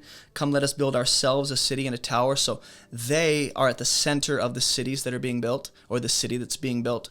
In Exodus chapter 1, Pharaoh has the Israelites build cities as storehouses to store his stuff and his money for his name and his reputation, in a similar way that we see Nimrod kind of overseeing this project too. The king in charge of Egypt would be Pharaoh. The king in charge here would be Nimrod. And here we have cities being built for the king and his kingdom. And then it's this weird statement about, let us make a name for ourselves, lest we be dispersed over the face of the whole earth. In other words, they're building and reacting out of fear. They're trying to prevent their fears from happening. And in Exodus chapter 1, verse 10, Pharaoh does exactly that. He says, let us essentially abuse the people of Israel, lest they join our enemies and then come against us. So they're acting out of fear. Same exact thing. And again, one man here, Nimrod, rises to power and rules over the kingdom. And in Exodus 1, verse 8, Pharaoh rises to power, a Pharaoh that doesn't know Joseph and all that Joseph's done for Egypt, and he chooses to do what he does. Verse 5, and the Lord came down to see the city and the tower which the children of man had built. So God comes down to evaluate the city and the tower, and God responds by shutting it down. And in Exodus chapter 3, verse 7, in the middle of the Exodus, God tells Moses, I've come down to rescue my people because I've heard their cry, I've seen their affliction, and then he ends their slavery with signs and wonders and victory over Pharaoh, and he brings his people out. So also, both end in a kind of dispersion. Verse 7, just fast forward to verse 7, God says, come, let us go down, and there confuse their language so they may not understand one another's speech. So he throws them into confusion, essentially. And when Pharaoh is chasing the Israelites with his army into the Red Sea in Exodus 14, we have the same language. God throws them into confusion. Their wheels falling apart. They're going, let's get out of here. Same thing here. God deals with the people by throwing them into a kind of confusion in both situations. And then verse 9, therefore its name was called Babel, because there the Lord confused the language of all the earth. And from there the Lord dispersed them over the face of all the earth. In other words, both stories end. Here, it's the nations are dispersed over the land, but in Exodus, the Israelites are brought out of Egypt and dispersed throughout the promised land after the 40 years of wandering. So I see a lot of hinting at the Exodus story with Pharaoh. And then when we read the Exodus, think about this, the Tower of Babel story. And we'll end with this. God knew that eventually this would come back full circle. Right now, the nations are dispersed. The city remains unfinished, and they don't understand each other, right? But when God builds his kingdom, when God builds his new heavenly Jerusalem, the city of heaven, God's people will be united from every tribe, every nation, every tongue, and there will be profound understanding between them that only God can bring. So understand that God is not done. Just like the project of building the city and the tower remains unfinished, there is that within the kingdom of God too. There is work that remains unfinished. And once God, I'll say it like this, God wants us to learn how to speak the language of each other, to partner with God and build what he is building, rather than partnering with rebellious man to build what rebellious, prideful mankind is building in opposition to God. So we got to choose where our loyalty lies, what kingdom we want to be a part of, what story we want to be written. Because either we'll be a part of the Tower of Babel story, or we'll be a part of God's story of reconciliation and understanding, and all tribes and languages coming together to build what he wants, because they chose to leave off what they were building in their rebellion. And this is what God invites us to do, to partner with him. When you choose to follow Jesus, you're saying, I refuse to continue building the life that I was without you. I refuse to be a part of the narrative of rebellion and disobedience and sin and death and destruction. I refuse to be a part of what the culture is building and the world is building, the system opposed to God. I'm joining in what you're doing, God, and building your kingdom and advancing your ways in the earth. And that's the story. Which kingdom do you want to be a part of and partner with? Which king do you want to come under? That is a story that is all throughout the scriptures, that is at the center of many of the stories and events that we'll see throughout the Bible. So let me know your guys' questions, thoughts, and comments in the comments below. I'd love to hear those. And I will see you guys in the next Bible study walkthrough. In Genesis 11, we're told about the Tower of Babel. This human project was shut down by God because it officially had gone too far. Then God chooses one man named Abram and calls him out of what would later be known as Babylon. See, Abram's origin story is fascinating, especially when you consider his connection to the Tower of Babel in ancient Mesopotamia. He even seems to be a new kind of Noah, and I'll show you why. If you want to learn how to read the Bible, you are in the right place. Let's jump into Genesis chapter 11, verse 5. It says, these are the generations of Shem. When Shem was 100 years old, he fathered Arphaxad 2 years after the flood. And Shem is going to be the firstborn of Noah here. He fathered Arphaxad 2 years after the flood. So, verse 10, after the Tower of Babel story, a question I have is, why do we get the genealogy of Shem after this whole story when God shuts down the project in the plains of Shinar? We were just told about all mankind across the whole earth and where they ended up, and now we have the focus on one man primarily and his line of descendants. It's as if the world at large, considering the Tower of Babel, the world at large is in a similar condition to the world of Noah's day, but it's not quite that bad. And just like Noah stood in contrast to the rest of the world as God's uniquely different, chosen, righteous one, so we're going to see that at the end of Shem's genealogy, there is a man named Abram who will later be known as Abraham, and his story is set up to mirror Noah in that way.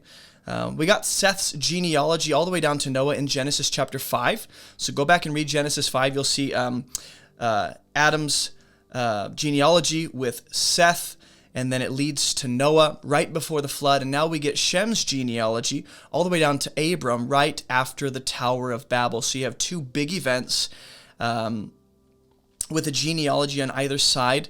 And then Noah and Abraham seem to reflect each other, just as Shem and Seth do, as their line that God is working with. So God's working with one chosen line once again to redeem the whole. And this is what God does. God chooses to work with people graciously, not at the expense of others and the rest of the world, but actually to the benefit of others. And this is what we're to be. We're to be God's chosen people, partnering with God in the world to bring his kingdom to this dark world.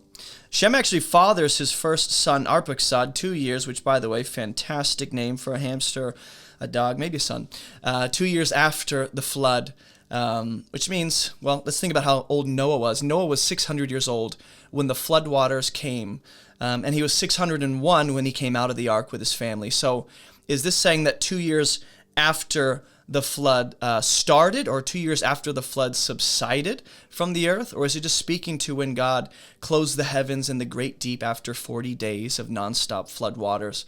Because depending on the reference point, you're going to see that Noah was either 502 or 503 when he had Shem. And Shem, either way, at the end of Genesis 5, we're told Noah had Shem after he was 500, but not necessarily right when he was 500. And this helps us, just by keeping track of the numbers and the years of each character, it helps us really keep track with the generations and the years of each person within each story, so we know where we're at on the timeline of human history. Now, verse 11, Shem lived after he fathered Arphaxad 500 whopping years, and he had other sons and daughters. So Shem is going to live to be 600 years old. And by the time we get to Abraham, the lifespan of humanity has decreased dramatically. Many people will speculate that the new world after the flood allowed for shorter lifespan, or made for shorter lives. And possibly that's what's happening. But if it was the case of, the new environment and the new world meant shorter lifespan, wouldn't the lifespan of each descendant, wouldn't the lifespan be shortened immediately? Rather, what we see throughout the genealogy of Shem here is that the lifespans are decreased with each generation. Not immediately, since they come off the ark, but no matter what, we know that God intends to bring us back to the garden ideal. No matter how we see the shortening of lifespans here, whether it's immediate based on the world they're in, or whether this comes with time, each generation, what we do know is that God has a plan to get us back to the ideal, where there is no death and there is no limited lifespan, rather eternal life in his presence. And we can live like that's where God is bringing us, because he intends to. Now, if you just look at this genealogy as a whole, you get a bunch of names, they fathered this guy, and this is how long they lived. But if you take this genealogy and compare it to the last genealogy, the big genealogy in Genesis 5 with Seth's line, which led to Noah, you're going to see some interesting comparisons. So this time we're working with Shem. The last time it was about Noah, but here we see some differences. In Genesis 5, after each person is said to have fathered a generation, we're told, and he died. And that's assumed here with each person that, leads the next generation, and they pass away, and then someone else takes over. That's assumed, but we aren't told that directly. If you read each statement, when Arphaxad had lived 35 years, he fathered Shelah. Arphaxad lived 403, and he had other sons and daughters. Now we're going to have Shelah. Shelah lived 30 years. He fathered Eber. Notice you're not going to see any clear statement, explicit statement about, and he died. Shelah lived, 403 years after he had Shelah. Eber lived 34 years. He fathered Peleg. Then he lived 430 years after he fathered Peleg. When Peleg had lived 30 years, he fathered Ru, and he lived another 209 years. So the emphasis here is a little different. When Ru lived 32 years, he fathered Serug. Again, some fire names. If you're having a kid soon, you got like 10 names right here. which would be fantastic. Any child would be grateful to have one of these names. Serug lived 207 years after, or Ru. When Serug lived 30 years, he fathered Nahor, and Nahor had, or Serug lived 200 years after he fathered Nahor, and we'll have other sons and daughters seen with Serug. And then the reason we stop at Nahor, or focus on Nahor, is because Nahor had lived 29 years, and then he fathers Terah. And Nahor lived after he fathered Terah 119 years and had other sons and daughters. Then we got Abram. Woohoo, we did it! But with each person, you notice there's no statement of, and he died. But we're told that directly in Genesis chapter 5 with Seth's line of descendants. So death was a focus in the generations of Adam in chapter 5 because of what had occurred prior with Cain killing Abel, with Adam eating from the tree and bringing death. And in each genealogy, we're reminded, no matter what, that mankind is hopelessly destined to return to the ground from which they came, unless God intervenes to bring us life. So human mortality is emphasized within each genealogy. Our need for God is evident within each genealogy. And there's an anticipation of Jesus, the promised one who would crush the head of the serpent, within each genealogy. And so just like with Noah, we're supposed to see a glimmer of hope with this one called Abram. And so ultimately, these chosen vessels, whether it's Noah or Abram, these chosen vessels are moving human history towards Jesus. They're going to reflect Jesus in certain ways and point to Jesus in certain ways, but only Jesus can bring us back to the garden. So thinking about Shem's genealogy here compared to his two brothers' genealogy in the last chapter, chapter 10, we have Japheth's descendants, we have Ham's descendants, and then we have a few verses about Shem. So thinking about how these three brothers, these sons of Noah and their genealogies are explained, we're told about Ham and Japheth and some of their names, but we aren't told the years of each of their descendants or how long they lived after they gave birth to the next generation. But we see these details in Shem's line. So I just want to notice in Shem's line, I see details that I do not see in Ham's descendants or with Japheth's descendants, which means the story wants us to focus on the descendants here of Seth. It means the story is very much focusing in on them, and the two brothers are fading into the background. And this is the story of Scripture and human history, is that when we get to Jesus, he becomes primary. Everything else is to fade into the background because he's here, and everything finds its proper place underneath Jesus as king. So by the time we get to verse, let's keep going. He fathered Abram, Nahor, and Haran. And this is where things get interesting. We get a little more backstory to Abram and his family. Verse 27, these are the generations of Terah. This is the father of Abram, Nahor, and Haran.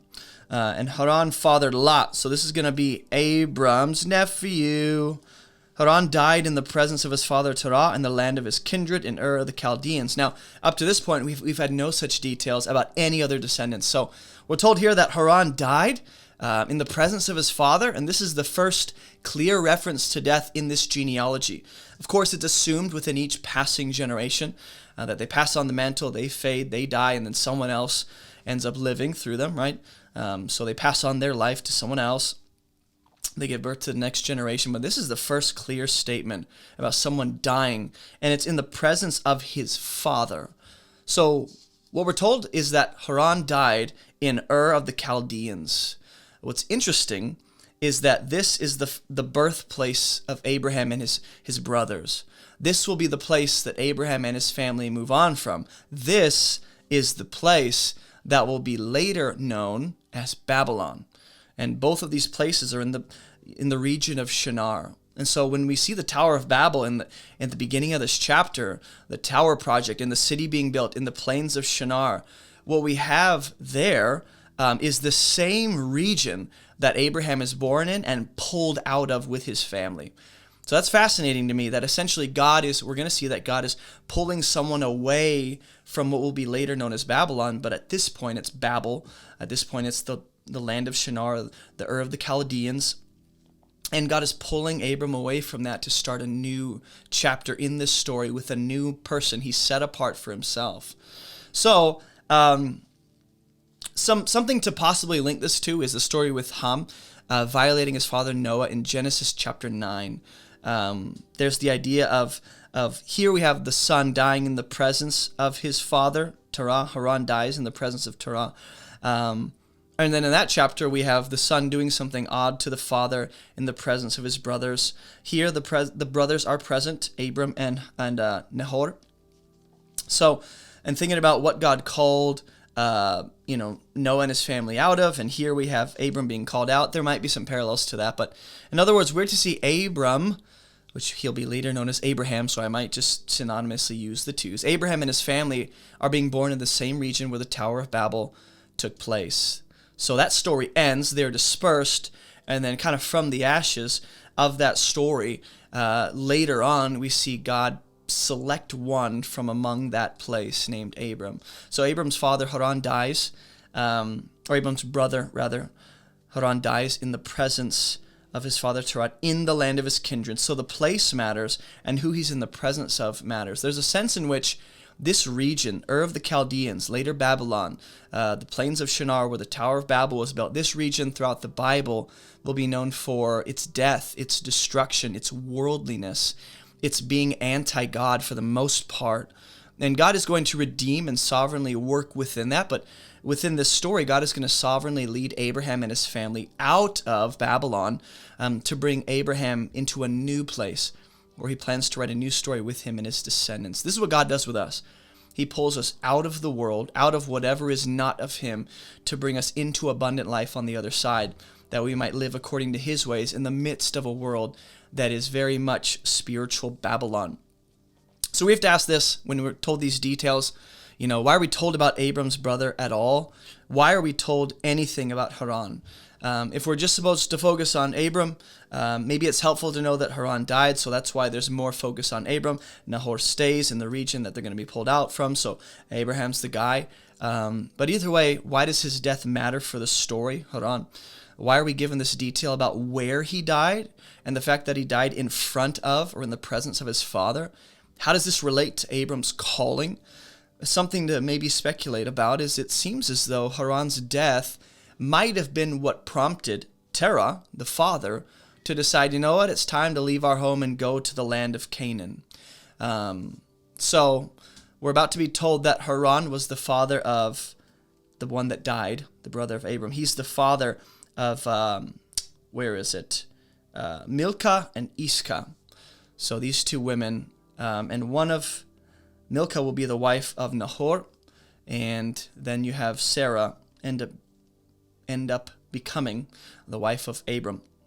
And the next thing, Abraham and Nahor took wives. The name of Abram's wife was Sarah, and the name of Nahor's wife was Milcah. When you see taking so far in the story, it's not usually for good. Not to imply anything negative about what's taking place here. This could just imply taking into marriage, covenant relationship. But I just want to be mindful of how the story has used this concept of taking. Genesis chapter 3, Adam and Eve take from the tree of the knowledge of good and evil. The serpent essentially takes advantage. Cain takes Abel's life. The sons of God in chapter 6 take the daughters of mankind. So there's other, Ham will take something from his father and to disrespect and dishonor and violate him. So there's been a lot of taking and reaching and power grabs here throughout the story so far. So I'm not going to imply anything negative about what Abraham and Nahor are doing here. But so far, up to this point, a lot of human taking has not been for good. So they take wives for themselves. The name of Abram's wife was Sarah, and the name of Nahor's wife, Milcah, the daughter of Haran. So Haran dies, but Milcah and Iscah continue his name. Now Sarah was barren, and she had no child. Now, for those of us that know the Bible, and we know where the story is going, and we know what God does with Abraham and Sarah, we know that this is important for the rest of the story. And the story is setting us up to anticipate something that is going to happen that relates to Sarah's barrenness. And the fact that she is Abraham's wife too. So and that's exactly what we see throughout the story, is that her barrenness and Abraham's lineage are two huge components of Abraham's story. And barrenness doesn't just become a problem, but an opportunity for God to move and reveal his glory throughout the Bible. And this is what we need to learn how to do. We need to learn how to view any barrenness in our lives, any spiritual, emotional, mental, financial, whatever barrenness we're qualifying in our life.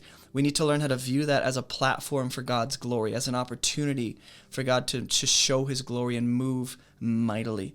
Because Sarah having no child is going to be an opportunity for God to show himself.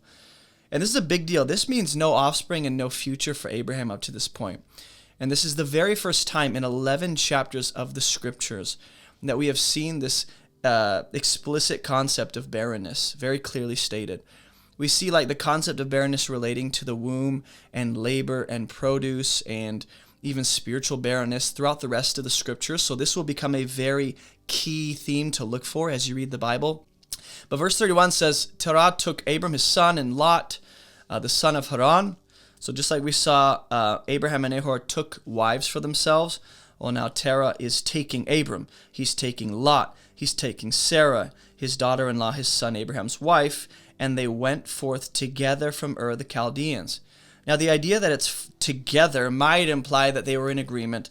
Acts chapter 7 might bring some clarity to that. But they go into the land of Canaan, but when they came to Haran, on their way to Canaan, they settled in where? Interestingly enough, a place that is named Haran. Who died in the story? Haran. So we're told that Terah took his son Abram, Lot, Sarah, they left, they go to Canaan. We see Abram and Nahor 2 verses earlier take wives for themselves. So is this Terah taking them against their will? Why does Nahor stay in Ur of the Chaldeans? It says, Terah took Abram, Lot, his son, and they went, but when they came, so Nahor is going to be staying in northern Mesopotamia, I believe, which will be referred to later in the story as Padan Aram. So that's where Abraham will send his servant to find a wife for Isaac, or that's where Jacob will be sent to find a wife for himself. So why is it that Nahor stays behind in Ur of the Chaldeans? Could Sarah's barrenness be part of the reason Terah decides to make most of his family move to Canaan? Because right after we're told Sarah was barren, it says Terah took Abram, his son, Lot, and Sarah. And could this be partially prompted by the barrenness of Sarah? And if so, how does moving and leaving become a solution to Sarah's barrenness, or a way to solve and work with Sarah's barrenness? Just something to think about. When God leads Israel into the promised land, that land will be known as a very fruitful, overflowing, abundant land of promise, Canaan. And Sarah here, who is barren, they are on their way to what will be later known in this story as a very fruitful land of abundance and provision and fruitfulness. So, is there a connection between those ideas? Possibly. We're told that along the way, they actually stop in Haran and they settle there. And what's interesting is this chapter 11, opens with the inhabitants of the world migrating from the east, and what do? They find a plain to settle in, the plain within the region of Shinar. We aren't told why they settle in Haran here. So maybe a question I have is, was God leading them to leave Ur and head towards Canaan? Is Haran where God wanted them to be at all?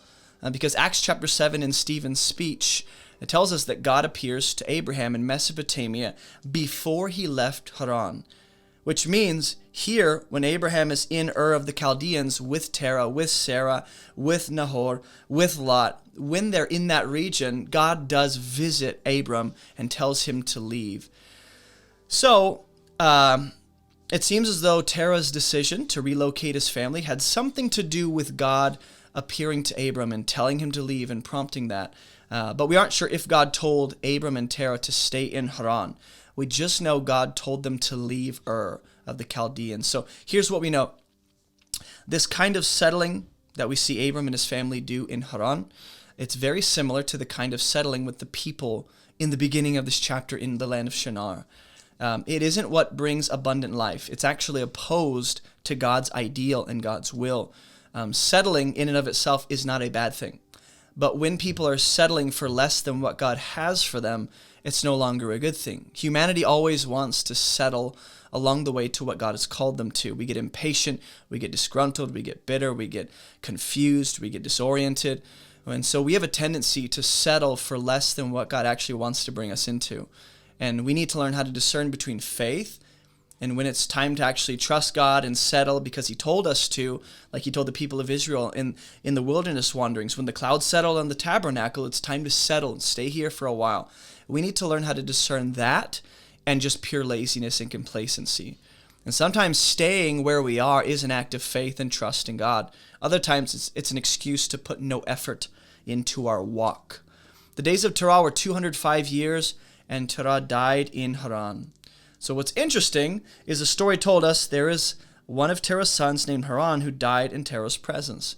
Now Terah ends up dying in a place that seems to be named after, coincidentally, his son that died in his presence, Haran. So is there any connection there? Possibly. But we know that Nahor is back in Ur of the Chaldeans. Abram is with his nephew Lot, kind of stuck with him. He's with Sarah, his wife, in this foreign land called Haran. So Abram will end up leaving here in the next chapter. And Acts chapter 7 tells us that God prompted that. God removed Abraham from this land of Haran to bring him to the land of Canaan that he would give to his descendants. So when we look at this genealogy as a whole, this sounds like the flood story in Genesis 6. God tells Noah he's bringing the flood in 7 days. And if you follow the genealogy, Noah's grandfather Methuselah, he was alive up until right around the flood. Whether he died weeks or a few months before the flood, we aren't told and we don't know.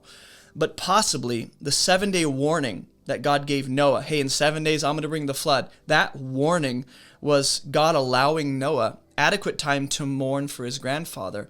But that's not likely all that's happening.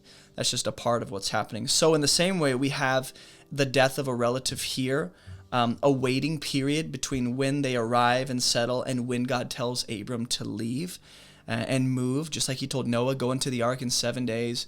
So there's a lot of correlation between Abram and Noah's origin story, because God is transitioning them into a new phase, a kind of new life in a new land. And at the same time, there's a new chapter in this story, starting with this call of this guy named Abram, who comes out of Babylon, out of Ur of the Chaldeans, the place where the Tower of Babel was shut down and discontinued.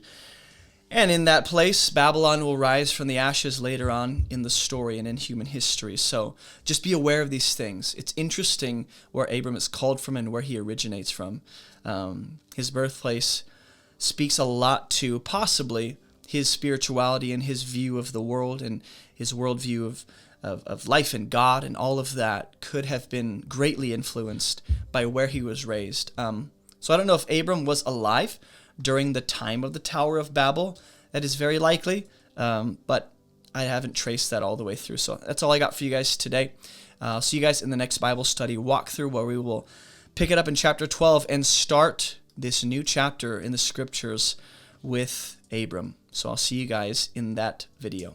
Hey, thanks for watching. Don't forget to share your thoughts and your insights in the comments. If you want to share your thoughts and questions about these studies, join us every Thursday evening at 8:30 p.m. Eastern Standard Time for a live discussion together. And thank you for supporting this ministry. Your support helps us accomplish our mission, which is to teach people how to read the Bible so they can live and teach it for themselves. We're only able to make all of these free resources because of generous supporters like you. So thank you very much for all of your support. Make sure to visit abovereproachministry.com to check out all of our free resources. And as always, keep moving towards Jesus.